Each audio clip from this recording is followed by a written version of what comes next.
Jana none reka mbahe ikaze ku muryango mugari wa Panza Daily. Ni amakuru rero y'incamugongo, ni amakuru y'akababaro ku bakunzi ndetse n'abanyamuryango bo witwa Gogo Glorious. Ibi rero ngo ni Gogo Glorious bikaba byifashe bite? Ku munsi w'ejo kubwo byari ku itariki ya 4 z'ukwezi kwa 9, uwitwa Gogo Glorious nibwo yaje kwitaba Imana. Yaje kwitaba Imana aza gupfira mu gihugu cya Uganda, ubwo yari amaze iminsi yari kubataramira abasusurutsa. Yari amaze iminsi mu rugendo rw'ibiterane rwo kugenda ataramira hirya no hino mu giterane ndetse no mu murimo w'ivugabutumwa.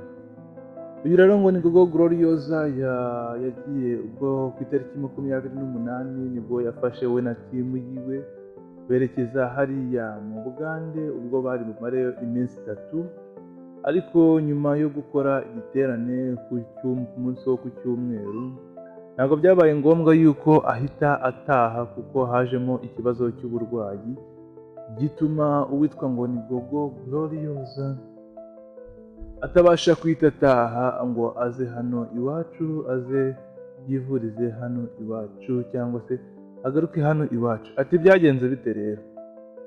Ubwo bari bari kuva mu gitaramo, byari ku itariki 31 z'ukwezi kwa 8, nibwo uwitwa ngo ni Gogo Glorious, uyu Gogo Glorious nibwo bari bari muri bisi yari kumwe na timu yiwe, aza kugira ikibazo. Yari asanzwe anafite ikibazo cyo kuba yabura umwuka bitunguranye, akaba atabasha kuvuga.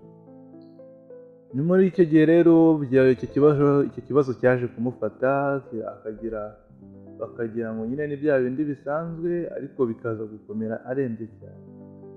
Manager we yavuga yuko ubwo bari bari muri bisi, muri kwasiteri yari iri kubajyana, Gogo Glorious yagize cya kibazo benshi bavuga ko ari nk'igicuri.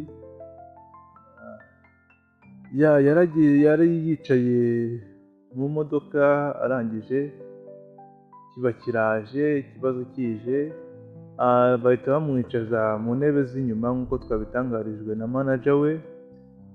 Yicaye mu ntebe z'inyuma, abwira timu yiwe ngo ireke kumusakuriza kuko yagize icyo kibazo, ariko kuko cyari gisanzwe ari ikibazo kibaho, batari bazi yuko gikomera cyane.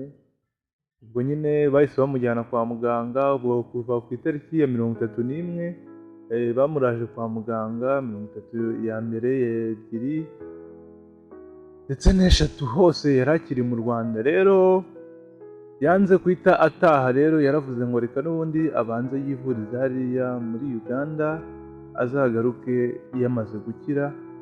Ariko ikibazo cyaje kubaho ni uko ku munsi w'ejo ku itariki ya 4 yaje kwitaba Imana nyuma y'uko yari amaze iminsi igera muri 3 ari mu bitaramo, yongera kurenzaho indi 3 ari kwa muganga, ariko haje kubaho ikibazo aza kwitaba Imana. Abakunzi biwe n'abanyamuryango biwe ngira ngo ni inkuru y'incamugongo, ni inkuru y'akababaro, ni inkuru itoroshye kuyakira ku banyamuryango. Amakuru rero yamenyekanye nyuma y'uko Gogo Glorious yitabye Imana. Uyu Gogo Glorious wari umenyereye kuramya no guhimbaza Imana, nuko bavuze ko yasize umwana ndetse ngo nubwo atari asanzwe afite umugabo byemewe, ariko amakuru yamenyekanye nuko Gogo Glorious yasize umwana, kandi umwana utari mutoya.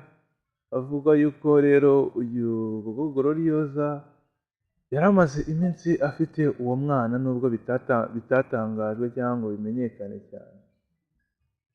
Rero n'ayo makuru y'uko n'urwo rupfu, n'iyo nkuru y'akababaro ndetse n'agahinda kenshi ku bakunzi ba Gogo Glorious, tuboneraho n'akanya ko kwihanganisha ababuze uwabo. Rero n'urwo rugendo se cyangwa n'ubwo buryo umuhanzi wacu cyangwa se uwo twakundaga turi benshi yitabye Imana ku munsi w'ejo, akitabira Imana mu gihugu cya Uganda.